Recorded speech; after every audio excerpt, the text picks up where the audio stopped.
Here we go. Excuse me. Welcome back to Adolescence of a Bookworm, Anime Review, episode number 5. Normally you probably think, 5. That means because you're covering 9 and 10 this episode, obviously. Is next one going to be the last one to cap the season off? No. Not really. Especially since after this there's 2 more seasons, but I'm not going through the other 2 seasons right now. No, I'm not. The plan is, once this season's done, I'm also going to do the OVAs as well with this season. The only season had OVAs. The plan is to work on Slayers next. Because I was recommended to try this out by the lead voice actor. Well, I'm not going to say anything more until I talk about Slayers. Probably tomorrow at this point.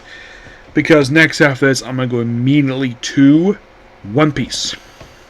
Yep, that's the plan next.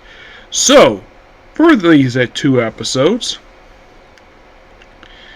So, basically, in episode 9, Mine and Lude get registered with the Merchants Guild.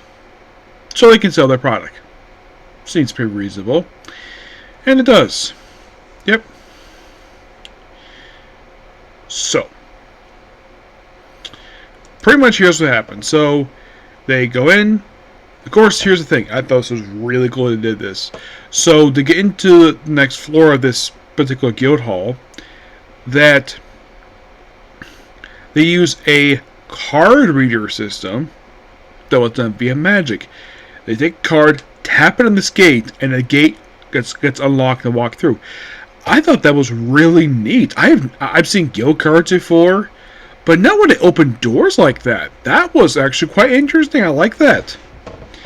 I've never come across a series that did that before. And then, of course, so the plan is to sell the hairpin product with the guild. Well, because make profit, of course.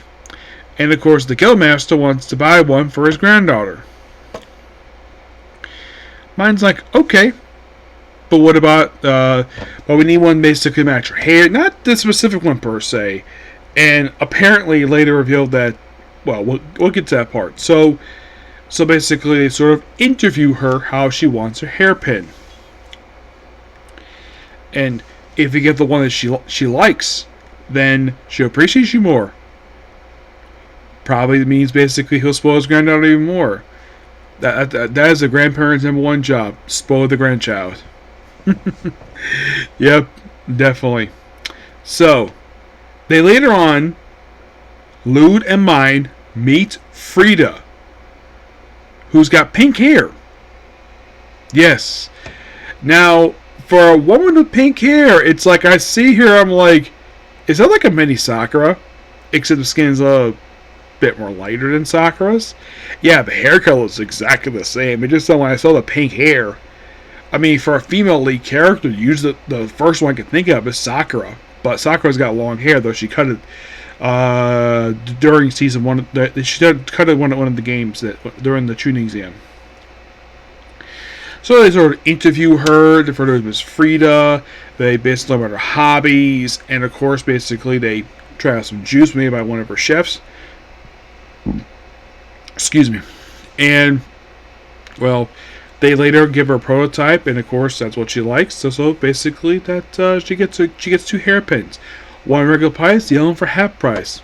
Make a profit. And then later on, they do make the hairpins to give her 2 because that's what she paid for. And they look very pretty in her hair. Of course, this one she reveals that, well, a condition about she and Mine has, basically, devouring. This is how Mine figures out about the devouring. And it's all about stress and anxiety. So, yeah, now of course, not like she gets bedridden once again. But she doesn't know about it. And of course, she tries to stay active. So she's not basically having anxiety. So, then, of course, she pays visit to Otto, maybe to learn some more writing and note letters. And then the plant shows up again. We don't see it, but we know what it is because we saw it in the previous episode. And then Lude's like, oh, we're making a paper again? Okay. So they make the paper, And then they, of course, well, they make it, of course, and then, of course, she has to, well, their things was acting up, or her devouring, and then, of course, they takes her back to, take her right back to the office, which, I mentioned about making paper, scented candles, soap, and then she collapses, again. This time causing the whole chair fall over, and it's like, oh crap, we need to go get the magical device, possibly. But overall, really good 2 episodes. And we only have 4 more to go, and then we're done with the season. Yes, definitely. Oh. So, who voices? If I get the thing here. So, it's interesting, though, the fact that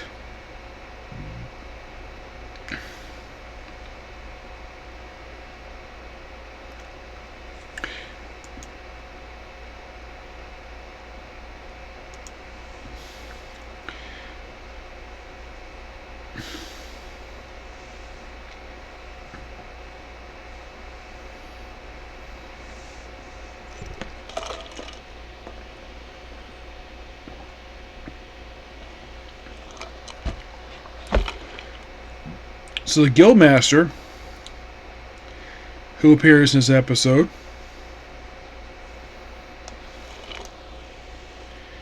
he, of course, is voiced by Brock Chalmers. He is granddaughter Frida. But I think who voiced this pink hair girl?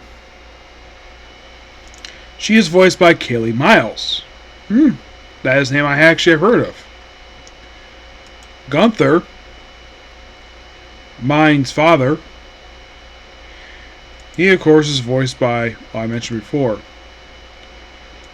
Bino, not Bruno, Bino. He is voiced by Xander Mobius. That isn't a name I've heard of. Yep.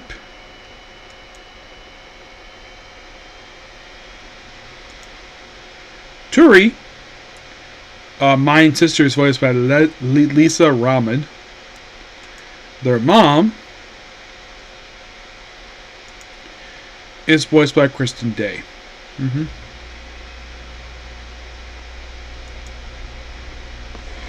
But this, like, it is interesting, though, the fact that we actually have Kaylee Mills in this show, because that is somebody who I actually have heard of.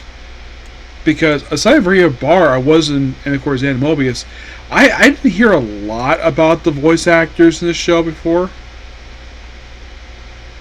But it's overall been a really good show so far. Who would have thunk, basically, a series that feels very original. Oh, by the way, they do mention the show that the guild cards also act like a computer. You can deposit money via these cards into like a bank account per se. I'm like, that is interesting. I'm watching this. I'm like, wow, such original concepts with this show. Yeah, aside from, this is by far, like, when it comes to anime, for concepts in this show, a lot of stuff I've seen the show so far, generally put, basically, it is, well, the show itself feels a little bit similar to Chronicles Aristocrat, basically Aristocrats World Adventure, especially since you use some products from the real world. But there is some. Oh, by the way, she's also known for voicing Amelia from ReZero, which I think she still voices her. But I would say it's only similar to that show due to the product introduced. Oh, she's younger than me. So aside from hearing her in ReZero, she has also been in Testament Assess New Devil, The 7 Daily since she's voiced the character named Doris. Yuki, I believe she's the girl who was trying to find the main character. Pylon from Hunter x Hunter. Yoan, yeah, the woman with the big chest from Konosuba. Several characters. She voices basically Claire Vodek from Welcome Demon School Irmakun. Great show. Can't wait for season 4. Sasha Necron from the Misfit Demon King Academy. I believe she's the older sister to the younger one played by Brie Knickerbocker. Anything else? Well, of course, she was in the prequel show of Konosuba. Shijuzu Kai is Yoko Ozwa. And that's it. That's all I've seen her in. So overall, that was something here. So overall, basically for Kaylee Miles, I've heard her voice in this many anime. ReZero, Seven Deadly Sin, Testament Sister Devil, Hunter x Hunter, Konosuba! Welcome to Exclamacon. The Misfit Demon Academy.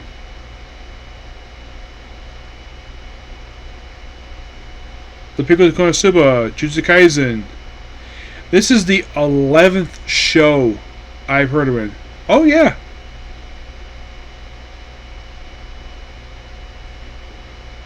Oh, that's not good.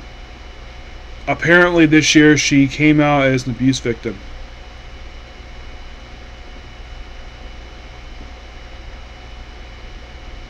That's not a good thing. Yeah. I've never met her, but I do enjoy her work. Yes, I do. I'm younger than her. I'm older than her by 6 years. Yeah, 6 years older. Yep. So yeah, that's pretty much a particular video. Please be sure to like and subscribe to notifications. Oh, that's interesting. She apparently went to University of New South Wales, which is in Australia. So she's an Australian voice act. Well, she's American, but she apparently went to school in Australia. I'm like, that's interesting. Yes. So yeah, I will see you in the next video, which will be One Piece. Okay, next video. Bye.